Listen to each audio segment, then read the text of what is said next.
असं जरी असलं तरी आपण बघितलं की 10 तारखेला साखरपुड्याला संपूर्ण पवार कुटुंबीय एकत्र आपण पाहिलं. आज आपला वाढदिवस, आमच्या सर्वांच्या वतीने आपल्याला वाढदिवसाच्या शुभेच्छा. आणि आज मीटिंगला आल्यानंतर आपण काकींचा पाय पडून आशीर्वाद देखील घेतलेला आहे. काकींनी बघा काय, मी लहान बाळ असल्यापासून ते माझे काकी आणि 30-32 वर्ष आम्ही सगळे एकत्र होतो. राजकारणात असेल किंवा कुटुंब म्हणून असेल. एखादं वर्ष आमचं असं गेलं त्याच्यामुळं सगळंच संपतं या विचाराचं मी तरी नाहीये आणि माझी काकी पण त्या विचाराचे ते नाहीये.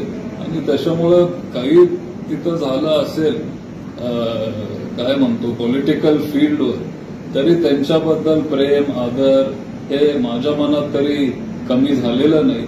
आणि काकी असतील किंवा काका असतील, आजही ते माझे काकाच आहेत आणि त्यांचा पण मी आदर करतो. इथून पुढे मी करत राहणार आहे एक कुटुंब म्हणून. काल सुप्रियाताई म्हणाल्या की राजकारण एका बाजूला आणि पवार कुटुंब एका बाजूला. जर दादांनी आणि साहेबांनी जर काही निर्णय घेतला तर माझी त्याला काय हरकत नाही, असं देखील ताई म्हणाले. महाराष्ट्राचं तसं म्हणताय तर मग मी तर खूपच ज्युनियर आहे ना. ते जे काही ठरवतील आम्ही तिथं त्यांच्या निर्णयाशी आम्ही सहमत असू. बाबांशी आणि आईंशी या संदर्भात आपली काही चर्चा झाली का की बाबा आता झालं गेले इलेक्शन बाजूला राहिलं, परंतु आता इथनं पुढे तरी कार्यकर्त्यांनी एकोपा राहायला पाहिजे. जी चर्चा झाली आहे नेहमी होते की आपण सगळ्यांनी शेवटी काय म्हणतो इंग्लिशमध्ये म्हण आहे की there is a strength in unity. आणि राजकारणात जरी लोकांनी किंवा आपण दादांनी वेगळा निर्णय जरी घेतला असेल तरी ते माझे काका आहेत, पवार कुटुंबातले ते एक सदस्य आहेत, माझ्या वडिलांचे ते सख्खे भाऊ आहेत. आज सकाळीच मी काटेवाडीला गेलो, सकाळी मी माझ्या आजींना भेटलो, त्यांचा मी आशीर्वाद घेतला. आता पवार साहेबांचा आशीर्वाद घेतला, काकींचा आशीर्वाद घेतला. दुपारी तुम्ही सगळे आहात तिथं मी प्रतिभा आजींना पण मी भेटणार आहे. शेवटी वाढदिवस आहे आणि मला वाटतंय की राजकारण सगळ्याच गोष्टींमध्ये आणलं नाही पाहिजे.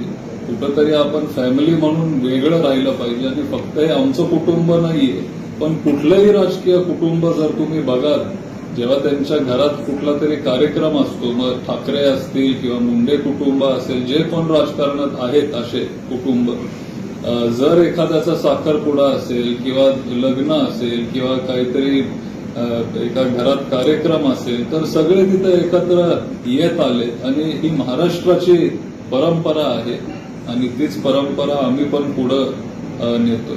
दादा, तुम्ही ठाकरे कुटुंबाचा उल्लेख केला. ठाकरे कुटुंब एकत्र येणार अशी चर्चा आहे. उद्धव ठाकरे आणि राज ठाकरे एकत्र येत आहेत. काय तुम्हाला वाटतंय, पवार कुटुंब देखील एकत्र यावं? नाही, आता आमचं कुटुंब म्हणून आम्ही एकत्रच आहोत. असं मला वाटत नाही की कुटुंब आमचं वेगळं झालंय किंवा असं काय झालंय. ठीक आहे, राजकारणात कधीतरी आपले विचार बदलू शकतात. काही वेळेला परिस्थिती पण काही गोष्टी आपल्याला ते करायला भाग पाडते. पण कुटुंब म्हणून ते तुम्ही तोडू शकत नाही ना. शेवटी रक्ताचं नातं आहे. ठाकरेंच्या मनोमिलनाने महायुती अस्वस्थ झालेली आहे. शेलार यांनी मैत्री तोडली, शिंदेनी तर दरेगाव गाठले.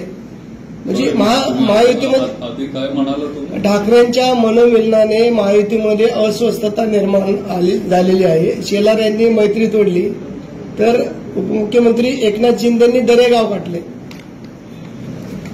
तो त्यांचा महायुतीचा प्रश्न असेल, पण अजून ते एकत्र आले पण नाहीये. फक्त चर्चा आहे.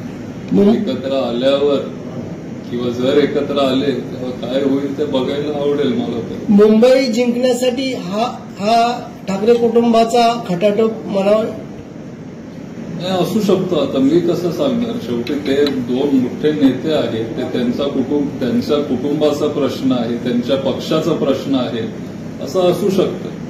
आमदार रोहित पवारांनी एक ट्विट केलंय, त्याच्यामध्ये त्यांनी असं म्हटलंय की ठाकरे कुटुंब एकत्रित आलं तर तो सुवर्णक्षण असेल आणि त्यासाठी इतर जे काही राजकीय कुटुंब आहेत त्या कुटुंबाने देखील एकत्रित यावं. एकंदरीत या सगळ्या ट्विटमधून पवार कुटुंबाने देखील एकत्रित यावं असं रोहित पवारांना वाटतंय. पण आता तुम्ही पण बघताय की पवार कुटुंब एकत्रच आहे. नवनवीन घडामोडी पाहण्यासाठी स्टार महाराष्ट्र न्यूजला सबस्क्राईब करा आणि ताज्या बातम्यांचे अपडेट मिळवण्यासाठी बेल आयकॉनला प्रेस करा आणि परिपूर्ण बातमीबरोबर रहा, इतरांपेक्षा एक पाऊल पुढे.